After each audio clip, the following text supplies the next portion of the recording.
Welcome back to Bad Attitude C10. Well, as you can tell, my voice is still coming in and out a little bit. I'm getting over that sinus infection. But hey, guys, today we're going over something that my old ass is having to, I guess you can say, begin to understand. I'm still one of the old school guys. This build with the Bad Attitude C10 is going to be my first ever electronic fuel injected application. I'm going to be learning how to work with the Holley Terminator X-Max ECU and everything. And I'm even going with the 4080 and basically having an electrical shift valves and all that crap. So moving forward with technology has been something that I've been pretty slow at doing. I was always a carburetor guy, and to hear these guys nowadays talk about, hey, carburetor, EFI this, EFI that, and I'm like, but everything has its place. And for me, going the EFI this time is something to do. When nitrous controllers first came out, I was still using digisets and running them piggyback to have different stages come in and everything, and just basically behind in times. But that's what I knew. Nowadays, modern technology, it's replacing things that we're normally using. Kind of like, I don't know how many of y'all have used this style temperature switch in the past to activate a fan or a water pump or something of that nature. Well, I generally run these, and whenever you don't know what you have, you end up buying 2 or 3, sometimes 4 different heat ranges, and they're anywhere from like 12 to 20 bucks a piece. In modern technology, I'm getting this little bitty box right here, and that is what's going to control my intercooler, water pump, and basically a bypass for a ball valve. So this one little thing will replace what one of these and a relay and basically an LED coming on would do, all in one little unit. And if you look at the size of it, it's not much bigger than the actual switch itself. So let's go ahead and get to it. So the unit that we actually picked up for like $12.99, and I did buy it off of Amazon, so no, this is not sponsored. It is actually the one that I got. You get 3 pieces, and it comes with like a 1 foot long pickup. The part number is actually a W2809, as you can see on the screen right now. So it basically states that it works from -50 to 110 degrees Celsius, but you can flip a switch on it when you program it, and it'll also operate between -58 and 230 degrees Fahrenheit. So I figured we'd go ahead and open one of these guys up and show you what's actually in the package. So the package itself is closed, and it does come with a set of instructions. And believe it or not, there's a chart that tells you about the programming mode and the way to wire it, and it is in English and it's understandable. The unit itself has a little bitty 12-inch long, I guess you can call it the pickup for the temperature. It is waterproof, and if you count the length with the bulb, it's closer to like 12.5, 12 3/4 inches long, as you can see here. So realizing that the 12-inch long pickup wasn't going to do me any good, I did find another dealer that offered these in 3 meters long, which is just a little under 10 foot. So I went on ahead and purchased a different pickup. Now the overall size of the unit's pretty small, and I'll give you a diagram in a minute that actually shows the measurements. It's got 2 buttons on the front to set the programming, and on the back it's got the circuit board or relay and a 4-position terminal block. Now the relay itself does state 16 volt. It's good to 20 amps, but again, guys, we're going to find that out. Now, in addition to this, in the instructions, they also show some pictures, and they got the wiring diagram, and the overall measurements can be seen here. And on the back, you can see the relay here, the 20 amp rated at the 16 volt DC, then the terminal block and the plug-in. Now here's a wiring diagram that shows you how you can use a ground on the load side, or you can actually run a power lead input for your load. So again, guys, it's rated at 20 amps, but we will have to find that out. Now I figured while we're just going to play with this on the bench and check it out, we're going to go ahead and use the ground circuitry as far as for the load. So the first thing we're going to do is hook a hot up in the first position and a ground, and run a jumper from the second block to the third one. So we'll start by installing the hot, and then we'll go from there. Now when it comes to the ground, I'm just going to run a jumper from the main ground for the actual relay itself from the second block and jump it over to the third. That way we'll just utilize one ground while we're testing this. Now in the future we could do an independent ground for each circuit if we wanted. So I'm going to go ahead and tie this together and tighten up terminal block 2 and 3.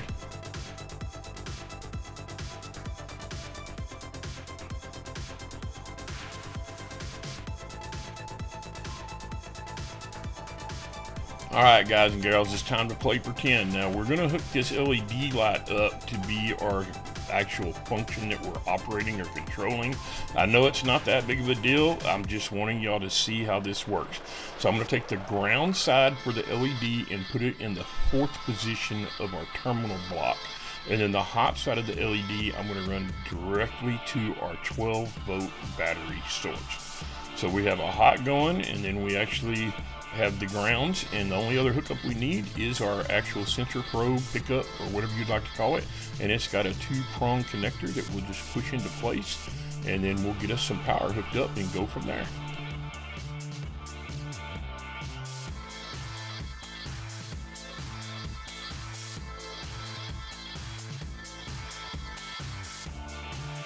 So with the power hooked up, now you can see that you actually have 2 displays. You have one in blue, which is the setting temperature, and one in red, which is what the sensor's picking up, and they call the detecting temperature. So here are the program settings. So you can see P0 is for heating or cooling. R's we're going to set up for heating. P1 is the return difference, which basically dictates how much lower it gets in the set number before it turns on. Then of course P2 and 3 are your high and low settings. P4 is the temperature correction, which we're not going to worry about. The delay start for P5 we're not going to worry about. P7 we're going to change very first, that way we're dealing with Fahrenheit. And then P8 we'll leave in the off position, that way it stores the program settings that we put in.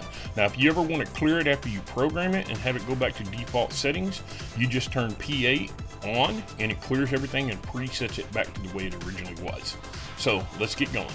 Alright, so after holding the top button for 5 seconds, you can start scrolling through, and what we're going to do is we're going to come all the way up here to where we can change our setting from Celsius to Fahrenheit, and then we'll worry about everything else. Now, I skipped over P6, I'm going to go to audible alarm. So here's P7, I'm going to push both buttons. Now the CS, which is Celsius, is flashing. I'll hit up, now it's on FH, which is Fahrenheit. I'm going to let it go ahead and set, and then we're going to go back and double check to be sure it saved it. Alright guys, so I had a little hiccup there and the camera turned off, so I got it turned back on. So here's the deal. I got it back on Fahrenheit, and now I'm going to go ahead and set my temperature. So with it on that, I'm going to push both buttons, and when the blue number started to flash, I'm going to turn it to 90 degrees. Once I get it to 90 degrees, I'm going to let it set, and then I'm going to scroll back through these modes and change a couple other things, and then check everything to make sure it stayed set. So there we go, we're at 90 degrees, and we're going to let it go back to the regular mode, and now I'm going to scan through. So my Fahrenheit's stuck, my degrees stuck, so we're going to hold this for 5 seconds and run through the modes one last time. And there you go, we're on cooling, we want to change that to heat. So I'm going to hold both buttons and change the C to an H. So now that will be set. Now we're going to hold the set button again and get it to programs and scroll through.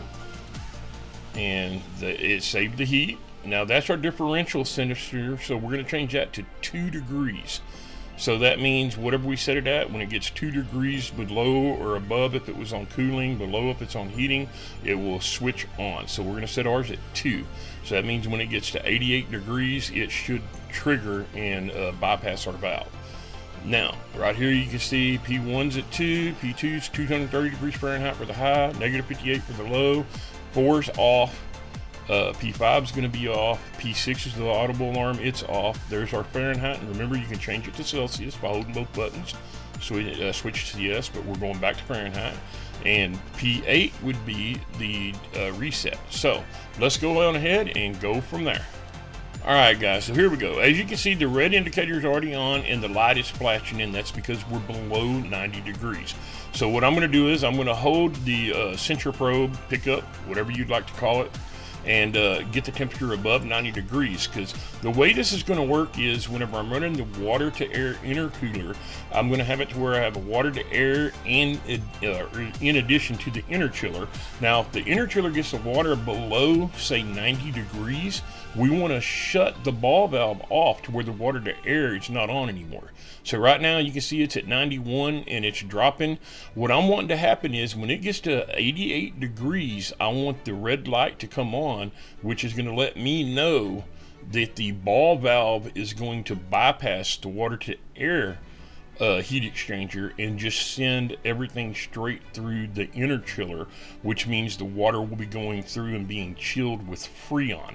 The reason we're going to do that is if we're getting the water temperature down, say below 40 or 50 degrees, with the Freon, we do not want hot air going through the air to water heat exchanger and adding heat back into our water. So whenever it gets below 90 degrees, we want it to bypass the water to air. So here we go, we're at 88.5, 88.3, 88.2, and voila, there you go. So it turned on, and you can see the indicator light's on, and it shows the flashing light now has power to function.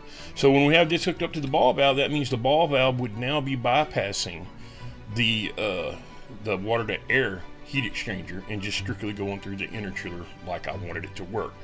Now, there's one other thing that I wanted to show y'all guys. If you see, as soon as it got above 90, it shut off, and that's dealing with the regular style temperature switches. So hang tight one second. Well, I thought I'd video this and show y'all how these little temperature switches have the ratings on them, but due to the glare on the light, you couldn't really make them out, so it was kind of null and void. But I did want to show y'all that you can buy these in different heat ranges as far as when they come on and when they turn back off. So if you're using something you're not knowing exactly where it needs to be yet, you might have to buy 3 or 4 of these, and this one little relay makes them null and void. So here you can see this one's listed at 180 on and 165 off.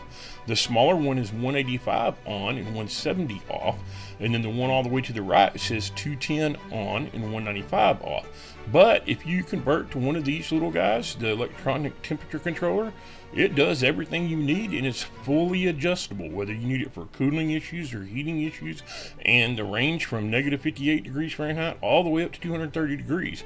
So until next time guys, thanks for watching, and I'll catch you then.